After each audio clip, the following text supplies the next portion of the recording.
चलिए हम आपको क्लास 10 का अध्याय 6 जीव विज्ञान जैव प्रक्रम यानी बायो से पढ़ाने जा रहा हूँ। इसके पहले आपको एक वीडियो डाला गया था जिसके बारे में जैव प्रक्रम के बारे में थोड़ी बहुत बातें आपको बताई गई थी, और यहाँ पे अब जैव प्रक्रम के बारे में आपको थोड़ा सा ज़्यादा बताने का प्रयास किया जाएगा।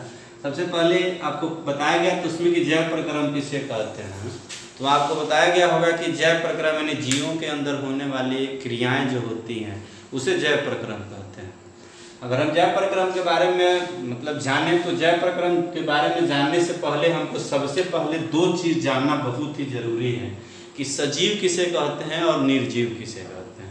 जब तक हम सजीव और निर्जीव नहीं जानेंगे तब तक हमको पता ही नहीं चलेगा कि जीवों के अंदर कौन सी क्रियाएं होती हैं, और जब क्रियाएं क्या होती हैं हमको पता नहीं चलेगा तो फिर जैव प्रक्रम के बारे में हम कैसे जान पाएंगे। इसीलिए दो चीज़ों पर हम चर्चा करेंगे, पहला होगा सजीव और दूसरा होगा निर्जीव। सजीव क्या होता है और निर्जीव क्या होता है। नॉर्मल भाषा में आपसे पूछा जाए सजीव क्या है, आप कहेंगे कि जो चलता है, बोलता है, उठता है, बैठता है, उसे हम सजीव कहेंगे, या जो सांस लेता है उसको हम सजीव कहेंगे। निर्जीव का मतलब जो सजीव में गुण है वो निर्जीव में नहीं पाया जाता है, चलता नहीं है, बोलता नहीं है, हिलता नहीं है, उसको हम निर्जीव कहेंगे। लेकिन यहाँ हम देखें तो कुछ ऐसे सजीव होते हैं जो चलते नहीं हैं, कुछ ऐसे सजीव होते हैं जो बोलते नहीं हैं, कुछ ऐसे सजीव होते हैं जिनको देखने के बाद हम उसमें कोई हलचल, कोई गति महसूस नहीं करते। फिर हम किस तरह से यहाँ सजीव और निर्जीव के बारे में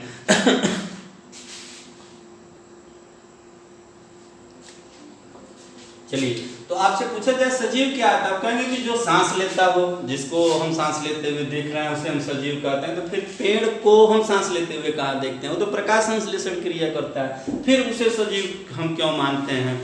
तो इस तरह से अगर हम सजीव निर्जीव, बहुत से लोग कहते हैं सजीव जो निर्जीव जो सांस नहीं लेता है वह निर्जीव हो गया, जो बोलता नहीं है वो निर्जीव हो गया। बताइए, गाड़ियाँ हारन देती है, गाड़ियाँ चलती है, तो क्या वह सजीव हो जाएगा? बिल्कुल नहीं होगा, वो निर्जीव है तो निर्जीव रहेगा।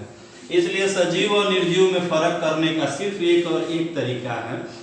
हम सीधे तरह से एक चीज आपको बताएं कि देखिए सजीव होता क्या है। सजीव होता है कि ऐसे जीव या ऐसी वस्तु या ऐसे जीव होते हैं, जो भी जीव होते हैं, जो जीव होते हैं जिनमें कोशिकीय संरचनाएं पाई जाती है। कोशिकाओं की एक संरचना होती है, तो जिसमें कोशिकीय संरचना होती है। देखिए हमारा जो चाहे वह एक कोशिकीय जीव है या बहुकोशिकीय जीव है, चाहे पादप हो गया, तो इनमें जो कोशिका होती है, कोशिकाओं का एक संरचना होता है, जिसमें कोशिकाओं की संरचना होती है। अब सिंपल तरीका से जैव प्रक्रम में अगर आपसे पूछा जाए सजीव क्या है, निर्जीव क्या है, तो सजीव के बारे में आप सीधे एक ही शब्द आपको याद रखना है कि ऐसे जीव जिसमें कोशिकीय संरचनाएं पाई जाती है उसे हम सजीव कहते हैं, और जिसमें कोशिकीय संरचनाएं नहीं होती हैं उसको सजीव हम नहीं कहते हैं, उसको हम निर्जीव कहते हैं। बोलने से, चलने से, उठने से, बैठने से रोबोट बनाया गया है, आज बोल भी रहा है, चल भी रहा है, उठ भी रहा है, बैठ भी रहा है, हमारी सारे कार्य भी कर रहा है, तो क्या वो सजीव है? बिल्कुल नहीं, निर्जीव है।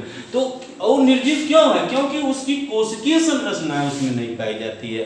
तो जिस जीव में कोशिकीय संरचनाएं पाई जाएगी उस जीव को हम सजीव की श्रेणी में रखते हैं, और जिसमें कोशिकीय संरचनाएं नहीं पाई जाती उसको हम निर्जीव की श्रेणी में रखते हैं। देखिए कुछ ऐसे आपको बता दें, कुछ ऐसे सजीव होते हैं जिसकी कोशिकीय संरचना भी नहीं होती है।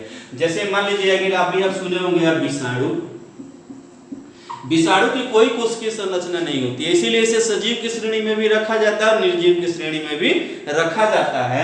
क्योंकि यह सजीव, इसको भी सजीव इसलिए माना जाता है, इसमें जीव होता है। निर्जीव इसलिए माना जाता है क्योंकि इसका कोशिकीय संरचनाएं नहीं होती है। तो सिंपल तरीका से आपसे कोई पूछे कि क्या सजीव और क्या निर्जीव, तो सीधे कहेंगे कि ऐसे जीव जिसकी कोशिकीय संरचना होती है उसे हम सजीव कहते हैं। दूसरा इंपॉर्टेंट चीज, तो हमको तो जैव प्रक्रम के बारे में जानना था, तो हम यहाँ सजीव निर्जीव की बात क्यों कर रहे हैं? हम सजीव निर्जीव की बात इसलिए कर रहे हैं कि जिस जीव में कोशिकीय संरचना होगी उन कोशिकीय संरचनाओं को बचाए रखने के लिए, चाहे वह एक कोशिकीय जीव हो चाहे बहुकोशिकीय जीव हो, उस कोशिकीय संरचना को बचाए रखने के लिए वह जीव अपने अंदर कुछ क्रियाओं को संपन्न करता है, और उसी क्रिया को हम जैव प्रक्रम कहते हैं, यानी जैविक क्रियाएं कहते हैं। तो अब जैव प्रक्रम क्या है, यानी जीवों के अंदर होने वाले कुछ क्रियाएं जिसके कारण वह जीव जिंदा रहता है, अपने अस्तित्व को बनाए रखता है, उसे हम जैव प्रक्रम कहते हैं। प्रक्रम माने कार्य होता है, सीधे समझ लीजिए, जैव माने जीव,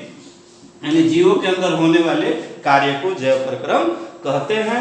यहाँ सजीव और निर्जीव, सजीव क्या है, ऐसे जीव जिसकी कोशिकीय संरचनाएं होती है उसे सजीव कहा जाता है। निर्जीव क्या है, ऐसे जीव जिसकी कोशिकीय संरचना नहीं होती उसे निर्जीव कहा जाता है। आखिर बहुत से लोग अभी बताएं, कोई पूछे विषाणु को सजीव और निर्जीव दोनों श्रेणी में क्यों रखा गया है, तो सिंपल से आप कह दीजिएगा कि जो विषाणु होते हैं उसमें विषाणु होते हैं, उन विषाणुओं में जो है कि श्वसन क्रिया होती है, या उस विषाणुओं में हम कहें कि सजीव के काफ़ी गुण पाए जाते हैं तो वह सजीव कहलाते हैं। लेकिन उसकी कोशिकीय संरचनाएं नहीं होती हैं, कोशिकीय व्यवस्थाएं नहीं होती हैं, तो इस कोशिकीय संरचना न होने का इसे निर्जीव की श्रेणी में भी रखा जाता है।